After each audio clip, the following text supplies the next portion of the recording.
Meu nome é Jéssica e até alguns meses atrás, minha vida estava exatamente no caminho ideal que você esperaria para uma jovem de 25 anos. Eu havia acabado de concluir minha faculdade e conseguido um cargo de gerente em uma movimentada empresa de comércio. As coisas estavam indo bem, até que em uma festa de amigos em comum, conheci o Paulo. Paulo era o tipo de pessoa que você notava de cara, alto, com uma risada alta e uma presença que preenchia o ambiente, fazendo você sentir como se só existissem vocês dois ali. Ele se aproximou de mim com uma cerveja numa mão e um prato de petiscos na outra. Ei, você é a Jéssica, certo? Sou o Paulo.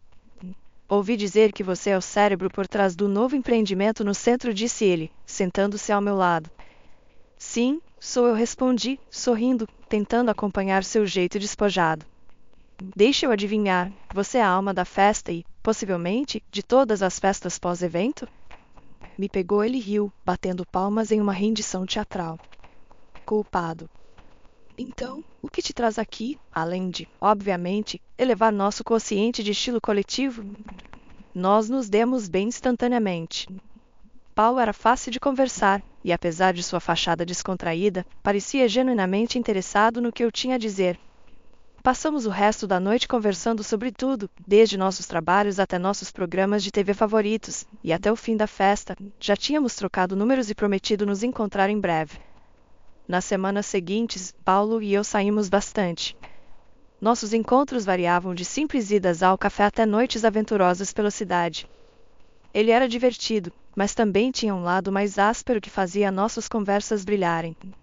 Frequentemente debatíamos acaloradamente sobre filmes ou política, ele sempre contra-argumentando com um sorriso sempre que eu ficava muito autoritária com minhas opiniões. Vamos lá, Jace, você não pode realmente acreditar que esse é o melhor filme do ano. Ele desafiava, erguendo as mãos em descrença.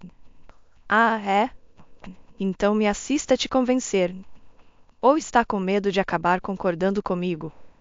Eu retrucava, esbarrando de leve em seu ombro. A vida estava realmente boa, mas como dizem, quando tudo parece perfeito demais, a vida tem um jeito de lançar uma curva. Eu só não esperava que a minha curva chegasse tão rápido e fosse tão impactante. Era um sábado de céu claro, desses em que o sol brilha plenamente e nenhuma nuvem ousa cobri-lo. Estava de passeio com meus pais, planejando almoçar naquele novo restaurante de frutos do mar sobre o qual minha mãe falava há uma semana. Meu pai dirigia, minha mãe navegava, e eu estava no banco de trás, deslizando sem pensar pelo meu celular. Jéssica, larga isso e olha para fora, vai. Está um dia lindo, minha mãe repreendeu da frente, seu tom brincalhão, porém firme. Eu ri, guardando o celular na bolsa. Tá bom, você venceu, mãe. Vou olhar a paisagem agora. Meu pai entrou na conversa, sua voz sempre calma e tranquilizadora. Esses jovens de hoje com seus aparelhos. Quando eu tinha a sua idade, eu ficava olhando pela janela contando vacas nas viagens. Todos rimos, e eu me inclinei para a frente entre os bancos deles, sentindo-me novamente uma criança em uma de nossas viagens em família. A conversa mudou para atualizações casuais sobre parentes e a recente pescaria do meu pai com os amigos. Então, pai, pegou algo maior que um peixinho desta vez? Provoquei, fazendo graça com seus frequentemente exagerados causos de pescaria. Ah, você vai engolir suas palavras na próxima vez que eu trouxer um peixe grande para casa, só espera, ele retrucou, sorrindo pelo retrovisor. Minha mãe revirou os olhos, sorrindo. Vamos ver se conseguimos almoçar sem seu pai se declarar o campeão de pesca do estado. A brincadeira leve foi interrompida pelo som abrupto de uma buzina. O tempo pareceu desacelerar enquanto eu olhava para cima. Um caminhão tinha invadido nossa faixa, vindo direto em nossa direção. O pai apertou o volante, seus nós dos dedos brancos enquanto tentava desviar. Segure-se, ele gritou. Foram as últimas palavras que ouvi antes de o estrondo do choque abafar tudo mais. O impacto foi ensurdecedor, uma cacofonia brutal de vidro se quebrando e metal se retorcendo. Meu corpo foi jogado para frente e depois para trás, a dor disparando por cada nervo. A escuridão cercou minha visão, os sons ao meu redor desvanecendo para um eco abafado e distante. Quando recuperei a consciência, o mundo era uma névoa de sol, sirenes e pessoas gritando. Tentei me mover, chegar aos meus pais, mas nada respondia. O pânico subiu pela minha garganta, minha respiração rápida e superficial. Senhora, você está me ouvindo? Um paramédico apareceu entre os destroços, sua voz um ponto de apoio no caos. Vamos tirá-la daqui, apenas fique calma. Mãe? Pai? Minha voz estava fraca, quase um sussurro no meio do barulho. O paramédico não respondeu, seus olhos desviando brevemente antes de encontrar os meus novamente. Não precisei de palavras para entender a verdade. Lágrimas turvaram minha visão enquanto a realização me atingia como um golpe físico. Eles trabalharam rapidamente para me extrair do carro destroçado. Cada movimento provocava ondas de dor fresca pelo meu corpo, mas a agonia física não se comparava à dor profunda e lancinante em meu coração. No hospital, médicos circulavam ao meu redor, seus rostos sombrios enquanto avaliavam meus ferimentos.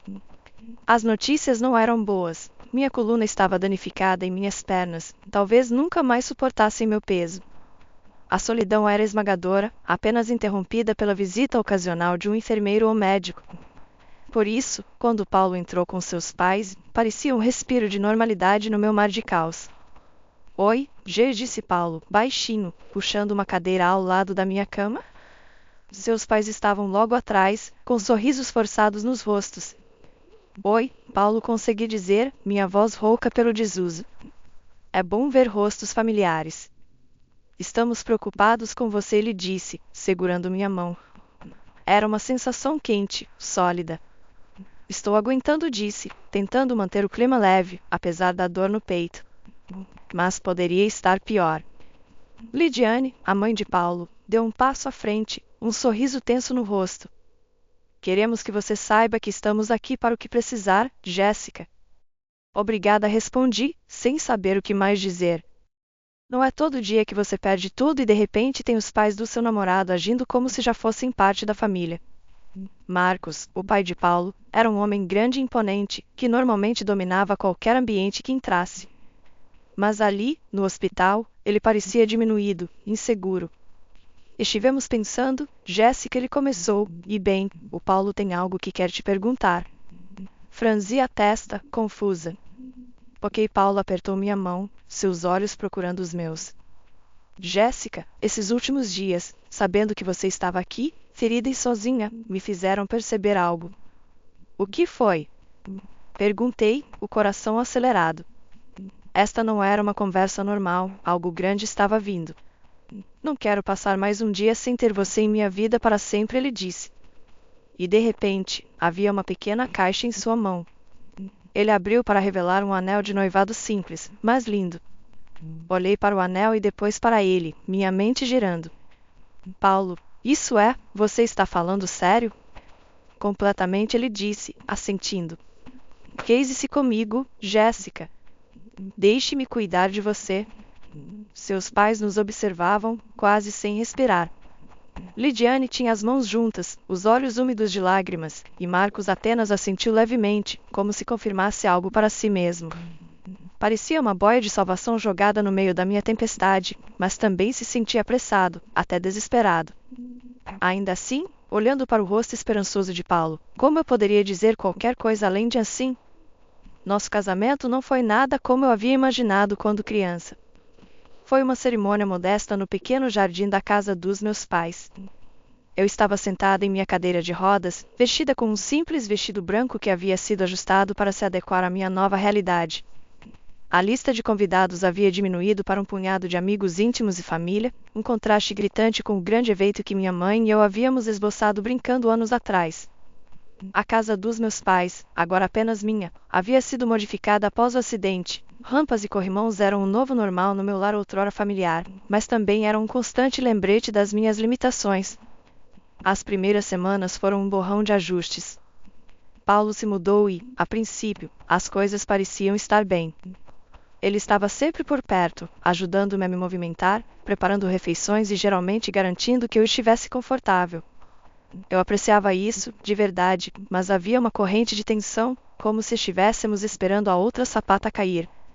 Numa tarde, enquanto eu tentava alcançar uma tigela no armário alto, uma tarefa que se tornará hercúlea para mim, Paulo entrou na cozinha. Precisa de ajuda, amor? Perguntou ele. Só um pouco, respondi, frustrada por ter que pedir ajuda novamente. Ele pegou a tigela e me entregou. Sabe, eu li na internet sobre algumas ferramentas que podem te ajudar com essas coisas, tipo pegadores ou algo assim. Talvez murmurei, sem querer pensar em encher minha casa com mais lembretes da minha deficiência. Então as coisas começaram a mudar. Gradualmente, Paulo passou a ficar mais tempo fora de casa.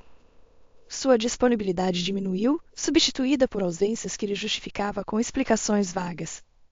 Onde você estava ontem à noite? Perguntei-lhe numa noite em que ele chegou mais tarde do que o usual, o cheiro de álcool impregnado em suas roupas. Saí foi tudo o que lhe disse, jogando-se no sofá sem nem tirar os sapatos. Só precisava espairecer. Manobrei minha cadeira de rodas para mais perto, sentindo uma mistura de raiva e preocupação. Paulo, você sabe que eu não posso simplesmente sair e espairecer. Eu preciso de você aqui. Ele suspirou, um som que parecia carregar mais irritação do que pedido de desculpas. Jace, eu também não posso ficar preso aqui o tempo todo. Isso também é difícil para mim, sabe? Os dias se transformaram em semanas e o descaso se tornou mais evidente. As refeições que ele costumava preparar transformaram-se em caixas de comida pronta que ele nem se incomodava em jogar fora. O banheiro, que precisava ser acessível, ficou entulhado com suas coisas, dificultando meu movimento. Numa manhã, peguei-o num humor especialmente ruim enquanto pedia que ele tirasse suas coisas do chão do banheiro. Você não pode simplesmente lidar com isso uma vez? Ele retrucou, claramente com a paciência esgotada. Eu não me inscrevi para ser cuidador. 3 meses após nosso casamento, Paulo largou o emprego, soltando a notícia casualmente como se estivesse falando sobre o tempo. Não preciso mais trabalhar, disse-lhe numa manhã, segurando um café, um olhar de autossuficiência no rosto. Você tem dinheiro suficiente dos seus pais, estamos bem. Eu o encarei, meu estômago revirando. Então, você vai viver do meu patrimônio? Esse é o seu plano? Por que não? Ele deu de ombros. Agora é nosso, não é? Suas palavras me gelaram. Não era apenas a casa ou o dinheiro que ele sentia ter direito. Era toda a minha existência. Eu deveria ser sua esposa, não seu bilhete premiado. As coisas em casa começaram a mudar, e não para melhor. Eram as pequenas coisas no começo, quadros que estavam nas paredes desde que eu me lembrava de repente desapareceram, e pratos de herança que deveriam ser passados para mim sumiram dos armários. No início, pensei que estava enlouquecendo. Como eu poderia perder essas coisas quando mal conseguia me locomover?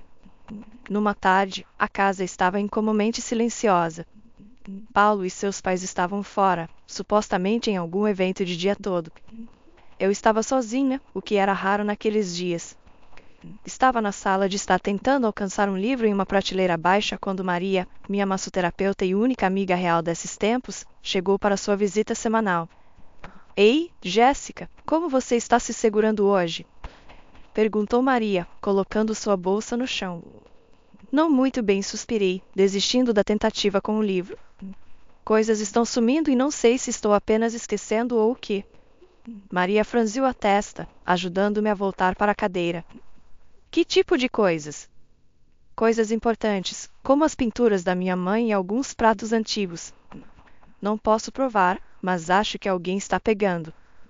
Isso é muito errado, disse ela, as sobrancelhas unidas em preocupação. Você quer fazer algo a respeito? Como o quê? Não é como se eu pudesse instalar câmeras por todo lado, murmurei, me sentindo derrotada. Bem, na verdade, eu posso conhecer alguém que possa instalar alguns microfones, só para ver se você consegue pegar quem está falando sobre isso, sugeriu Maria, seu tom cuidadoso.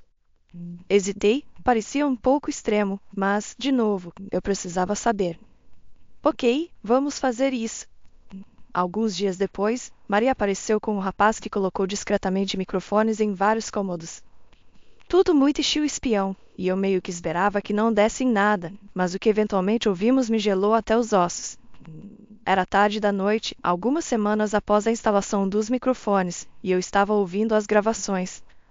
A voz de Paulo surgiu primeiro, clara como o dia. Devemos conseguir um bom preço por esses pratos, ele disse, soando desinteressado. Sim, os quadros renderam uma boa grana também, respondeu sua mãe, Lidiane. Havia um som de clique, como se ela estivesse mexendo em talheres. Senti um enjoo. Eles estavam me roubando, vendendo as coisas da minha família bem debaixo do meu nariz. E a Jéssica? Ela vai notar mais coisas sumindo, comentou o pai de Paulo, Marcos. Essa cadeira de rodas a mantém bem presa, e uma vez que a mudemos para um asilo, teremos todo o tempo do mundo para vender o resto, disse Paulo, com uma dureza na voz que eu nunca tinha ouvido antes. Pausei a gravação, lágrimas ardendo nos olhos. Eles não estavam apenas me roubando, mas planejando se livrar de mim, me empurrar para um asilo e lavar as mãos. Reproduzi a gravação quando Maria veio na próxima vez. Ela ouviu, o rosto marcado pela raiva. Precisamos fazer algo, disse ela firmemente. Você não pode deixar isso passar. Assenti, enxugando as lágrimas. Eu sei. Só não sei o que fazer primeiro. Primeiro, salvamos toda a gravação. Depois, vamos à polícia e você liga para o seu advogado, planejou Maria, seu tom quebrando qualquer argumento. Ok, concordei, sentindo um lampejo de esperança no meio da traição. Vamos derrubar esses canalhas. Na manhã seguinte, acordei para encontrar as rampas que me permitiam acesso a diferentes partes da casa misteriosamente desmontadas. Encarei incrédula da porta do meu quarto, meu caminho usual para a liberdade abruptamente cortado. Paulo. Chamei, esperando por uma explicação, mas temendo a resposta. Quando ele finalmente apareceu, seu rosto era uma máscara de leve preocupação. Oh, oi, amor, disse Paulo casualmente, como se nada estivesse errado. Tivemos que tirar essas rampas, estavam velhas e você sabe, questão de segurança. Questão de segurança, Paulo. Preciso delas para me movimentar. Como vou me deslocar pela casa agora? Minha voz falhou, misturando raiva e desespero. Não se preocupe com isso, Geis. Vamos resolver, ele respondeu, desdenhoso, como se fosse um pequeno incômodo e não um grande bloqueio à minha independência. Mas eu estou preocupada, Paulo. Você não pode decidir essas coisas sem falar comigo primeiro. Eu moro aqui também, lembra? Retruquei, minha frustração fervendo. Paulo deu de ombros, um gesto que senti como um tapa na cara. Estou só tentando cuidar de você. Você poderia se machucar com aquelas rampas velhas, disse ele, suas palavras retorcendo em meu estômago. Cuidar de mim? Mas parecia que estava me aprisionando. Passei o resto do dia confinado a uma parte da casa, minha mente acelerada com as implicações do que haviam feito. As paredes pareciam se fechar, cada cômodo um lembrete da minha crescente impotência. Os próximos dias foram um borrão de desamparo e raiva crescente. Eu estava presa, literal e figurativamente. Paulo e seus pais entravam e saíam à vontade, suas vozes baixas e conspiratórias, me excluindo de suas conversas sussurradas. Uma noite, Lidiane veio me visitar, seu sorriso falso firmemente no lugar. Querida Jéssica, como você está se segurando? Estamos tão preocupados com você sozinha, ela disse, sua voz transbordando uma simpatia falsa. Estou me virando, respondi secamente, sem ânimo para ser amável. Parece que terei que me acostumar, com as rampas desaparecidas e tudo. Oh, isso foi só uma precaução, querida, disse Lidiane, dando tapinhas na minha mão de maneira condescendente. Estamos tentando manter você segura, você sabe o quanto nos importamos com você. Suas palavras doeram, a mentira era tão evidente que quase dava para rir. Segura? Eles estavam tirando minha mobilidade, minha liberdade, pedaço por pedaço. Aquela noite, depois que Lidiane partiu com um tchau despreocupado, liguei para Maria. Eles estão me encurralando, Maria. Eu nem consigo me movimentar pela minha própria casa agora, disse eu, a voz carregada de raiva e um traço de medo. Precisamos agir rápido, Jéssica, Maria respondeu, sua voz carregada de urgência. Isso é mais sério do que pensávamos. Não é só roubo agora, é sobre controle. Depois que desligamos, deitei na cama olhando para o teto. O sentimento de estar presa era sufocante, mas o fogo da resistência estava crescendo dentro de mim.